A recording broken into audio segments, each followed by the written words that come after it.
இது மண்டை, அது பின்னால ஒரு கொண்டை.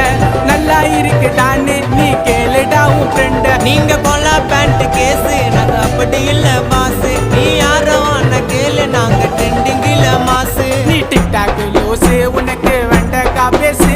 அப்பா பாக்கெட்டில துண்டத்தான் திருற கேசு. நீ டிக்டாக் லூசு, உனக்கு கொய்யாக்கா பேசு. அப்பா பாக்கெட்டில துண்டத்தான் திருற கேசு. மஜாவா வந்துன்னு வரோம் 90 கிட்ஸ் நாங்க. ஸ்டைலில் போட்டி போட்டுக்கலாம் வாங்க, வாங்க வாங்க வாங்க. ஜோப்பி ஜோப்பி தாங்க.